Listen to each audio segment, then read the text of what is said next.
time I checked, I've batoned with this before. This one's not the best batoner.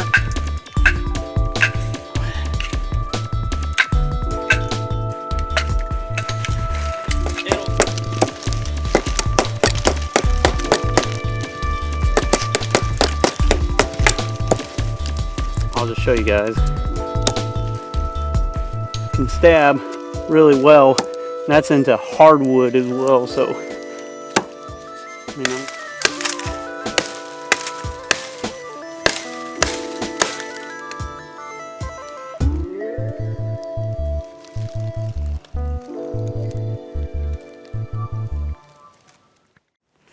Hello my friends, it's Gabriel with the Last Huntsman channel here, and yes, I know it's been a little while since I've done video of any sort. Just been busy. You guys all know how life can be. YouTube don't pay me enough to really go full time or anything, and I don't really do a whole lot of videos, and I don't really care. But anyways, I've had this knife for a good long time, and I've been meaning to try to do a comparison video of it and a couple other blades, maybe even a handful of different blades. But this is one of my favorite mid-size, what you would call a survival knife, and this is the Esee 6. And mine's a little different than out of the box. I mean, if you want an out of the box video, then you can look up 1,000 different videos of guys like, this is how it is out of the box, you know. But mine has the molly back on it, and mine has these really cool TKC grips on it. So let's test this bad boy out and get a feel for it. Okay, so I'll just go over some of the quick technical specs. It generally comes with micarta handles. This one I got the custom G-10 TKC, the knife connection handle scales. I definitely would advise getting these. They're a lot more ergonomic in their fit. It's 1095 Rowan steel. Esees and tops, if I recall right, are famous for. It's one of my favorite steels. It comes with thermal molded plastic. Some people get Kydex sheath, but be honest, I've had this sheath for 2-3 years now when I got the knife, and it just keeps on keeping on. So I don't, you know, I don't see why fix something if it's not broke. Although with mine, I did get the molly back. And the reason why I got it was with my experience with a couple of other Esees that I've had.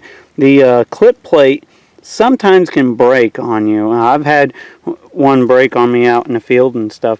And this thing is quite a bit more rugged. You're not going to break this, obviously. And so I kind of liked it for that. And also, it's kind of nice to be able to molly or strap it onto a backpack. So let's get whacking on this knife and test it out. Alright, something I'm going to try with the Esee 6 here. I'm going to just do some light chopping. This is about, I don't know, 3/4 inch thick little branch here. And it 6-inch blade here provides some pretty decent chopping length, but we'll get into a little bit of heavier chopping before this review's done.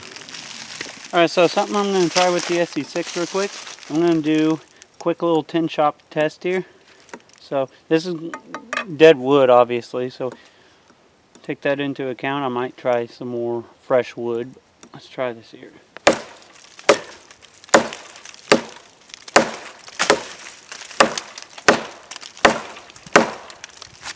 Well,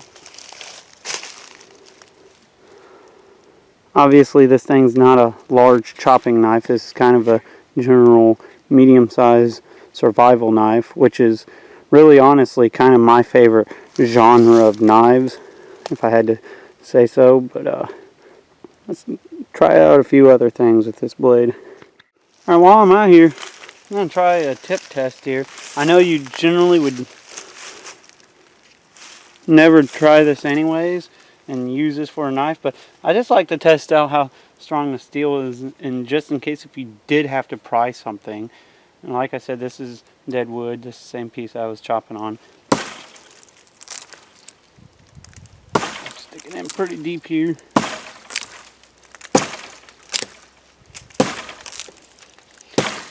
I'm also noting too how well that guard is on there. So I mean, you might take that into account on this for like a potential soldier knife if you do need to do some like stabbing task or a potential combat knife, because with that guard on there it keeps your hand from sliding forward when doing heavy stabbing tasks like this.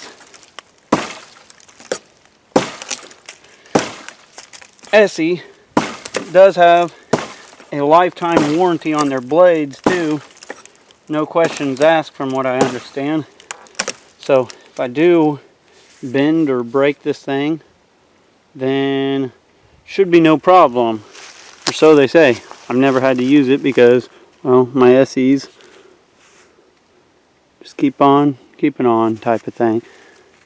So something I'm going to do with this SE4 here is I'm going to baton some wood. This is some fairly dead stuff, but I got some fresh stuff as well. So I'm just going to test this out.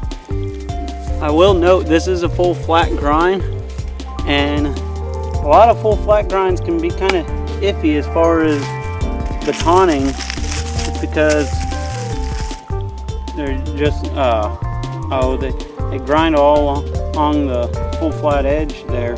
But this knife generally can power through it. With that 6-inch blade, you can span a decent amount of wood here. I'm not gonna say it's as much as like Esee Hungla is. I'll break this down just a little more. Here, let's get us a little bigger piece here. This one's pretty gnarly too. It's mostly cedar that I've been doing this far. Saving the big ones for the big knives.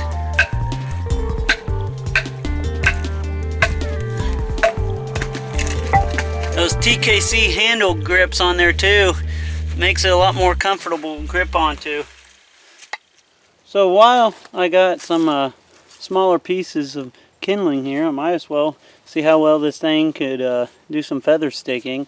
And so the thing that's pretty nice on the Esee 6 here is it has that finger choil, and I know some people don't like them, some people do. I think on a medium or even a large fixed blade knife, I think they personally come in handy because it allows you to get more of a center balance here. And I will say I'm not all that great at feather sticks, but give this a shot here.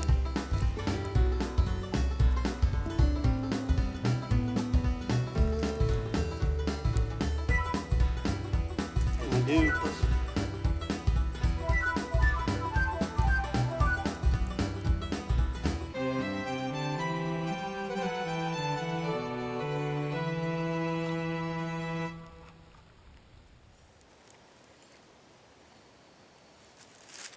But not a bad batch of feathers there. Some of them pretty fine, and like I said, I think that choil gives a lot of ability to do finer tasks with this knife. So another question you might have is the TKC grips worth it? Because they're generally about $50-$60 for it, and in my opinion, I personally think the TKC grips are definitely worth it. I'm not sure if most of you've ever tried the regular SE6 handle scales, but they're pretty square and blocky around the corners here. And as you can see, these ones are pretty ergonomic and really beveled around and stuff. They just provide a perfect grip, and I think that's why, one reason why some people say they like the Becker BK7 over, say, like some of the Tops knives or even the SE6 is just because the handle scales are much more ergonomic. But if you get these on there, that definitely gets rid of that variable and makes for a really nice ergonomic handle shape. And if you want, alright, something else I'm going to try with the SE6, I'm going to make a stake. I'm going to try both methods of my usual. I prefer the chopping method, but I'll just try doing it the more bushcrafty type of way too. With these TKC handle grips on there, makes this knife really comfortable to hold on to. So doing this type of task with it lends itself pretty well. Watch those pieces fly off of there. This is a hardwood too, so it's what I mostly have in my area is hardwoods, exception for the occasional cedar.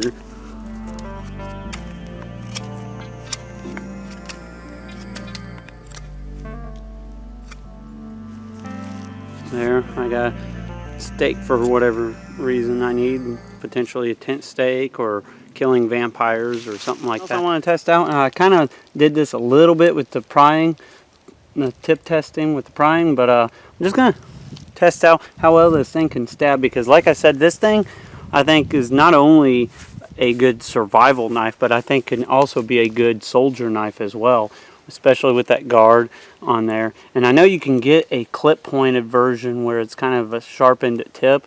I personally wouldn't suggest that one just because it makes the tip really thin, and also it already, I'll just show you guys, can stab really well. That's into hardwood as well, so I mean, I'm going every bit of 1.5 to 2 inches into this thing with hardwood.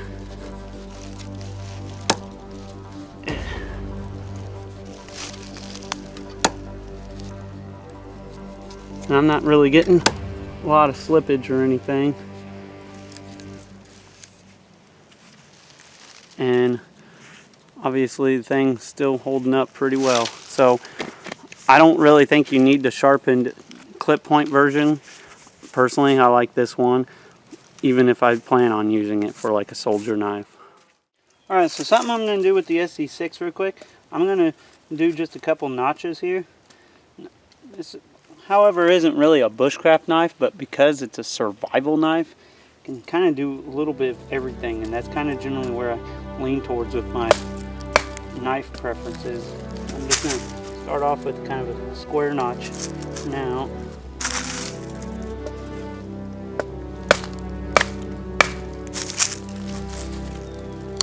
Take that out.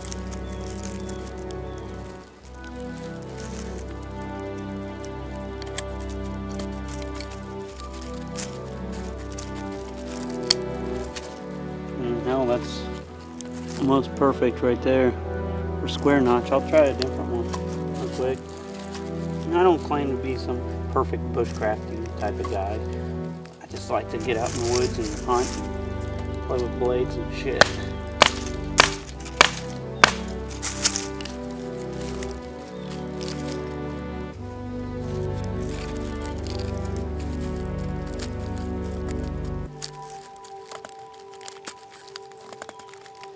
You can actually dig in pretty deep with this blade if you need to.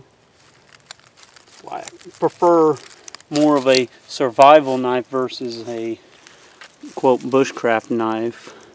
But yeah, I can make a pretty good tent stake type of notch too. Alright, so something else I'm going to test out with this Esee for is the exposed tang pommel here. Personally, this is how I like a knife to be. Like, I know I got some bushcrafty knives and other knives I've tested that don't have that, but if it was just 100% up to my personal choice here, that's how I like it, just because there's a lot of little tasks you can do, and even like with this tree here, you could even do a little bit of attitude readjustment. So for like a potential combat or survival knife, you know, you got somebody or some tree or something getting up in your face, you could always just stove his face in with a pommel.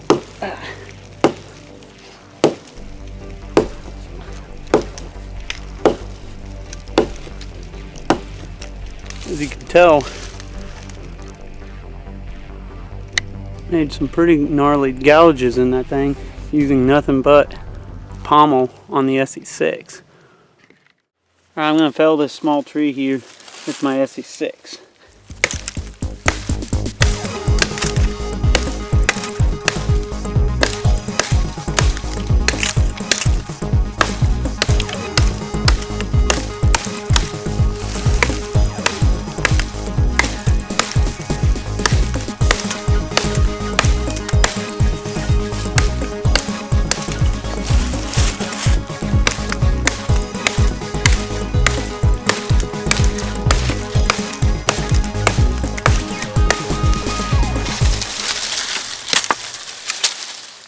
there we go.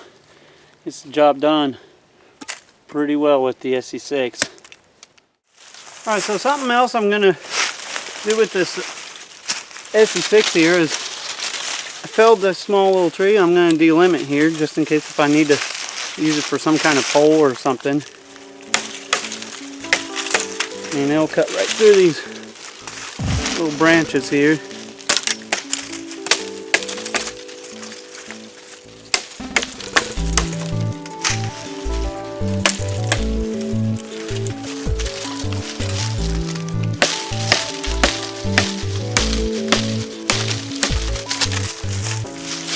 There we go. Earlier in the video I claimed that this could be not only a survival knife but a potential soldier combat knife, go to war knife, something like that. And I'll stand by that because not only is it good for that, but it's also a good survival knife. But let's just do a little bit of knife fighting with it. And I don't claim to be no expert or anything like that, but let's just see what I can do here.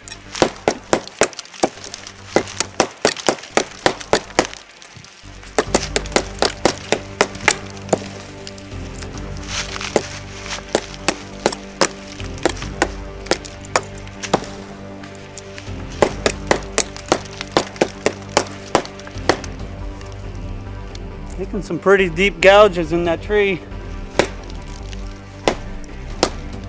This is a dead tree, by the way, so for all the tree huggers out there, I'm not killing some poor innocent tree. But, yeah, here I'll show you guys the damage.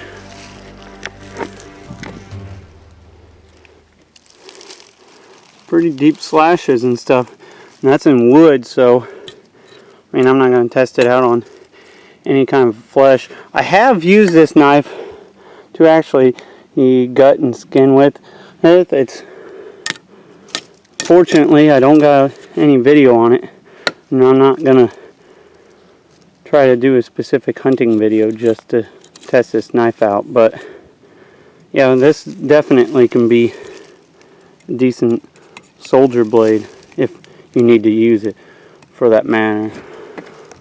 Alright, so one more task I'm going to do with this knife here is I got some paracord. A lot of people likes to see if you're claiming this is soldier knife or whatever, or if it can be used in that role, it needs to be able to cut synthetic materials pretty well, or you need to have a serrated edge to do that, which you know, I call bullshit on that because I've never used serrated edges. I've always liked a plain edge. As long as you just maintain your edge, this thing's going to go right through it like nothing and have no problems along the way. Okay, one last thing I'm going to show with the SE6 is just some comparative options. And obviously the closest comparison is the RAT7, and I know there's a lot of controversy between Esee and Ontario and the RAT7 and SE6 and all that. Personally, for the money anymore, I think the SE6 is a better buy, unless if you happen to go through like TKC and do their knife builder and all that, because the sheath that comes with the RAT7 is horrendous, and these scales are even more blockier than the factory SE6 scales. Another comparative option is the Becker BK7, and I'll be doing a video on this one soon and kind of give you guys my gist on which of these are my favorite. But another one is the Tops Tex Creek. I already did a video on it. It's a pretty good blade. Just handle scales are kind of small for me, but it's still pretty good. And one of my favorites, the Tops Silent Hero. So that's just some quick comparative options. You might consider all these before you pick up an SE6. So my overall thoughts on the SE6, I really like this knife. This is definitely going in my badass blades of badassitude playlist. It's one of my favorites. It's I mean, between it, the Becker, and the Top Silent Hero, it's kind of hard to choose which one's my favorite. I mean, that's kind of depends on what day of the week it is, to be honest. And I kind of bounce between the three as being one of my more favorite blades. But it comes with an awesome sheath. I mean, even without this, it's still a pretty awesome sheath. I personally like having the Molly back on it, just because I think it's a little bit more rigid than just a little clip plate. But and the biggest thing that's nice about the SE6, and this is why I think it's the best selling point on this, is even if you do nothing to upgrade this knife, it comes out of the box pretty awesome. Like you don't have to put a new sheath on it. I think personally I like the sheath that comes with it. You don't have to, get new handle scales like I feel like you do with the Becker, and you don't have to get a new sheath, which I feel like you do with the Becker or the Topps Silent Hero. And so with that being said, this is really honestly I think one of the best values, because you can get this thing for anywhere from like $100 to $120, and out of the box it's pretty awesome. However, if there's any one thing I would change on this knife, I would get these TKC handle scales. These things are awesome, especially if this is going to be your main go-to blade. These things just totally change the feel of the blade. It makes it much more ergonomic. I think it actually helps a little bit as far as keeping it retained in your hand if you're doing some chopping and stuff. But, if this is like your main go-to blade, having some nice handle scales or a comfortable handle on it is pretty important, and that's why I go with these TKC handle scales, and I would heavily advise them for any of your Esee knives. With all that being said, my friends, be prepared both physically and spiritually. God bless, and carry on.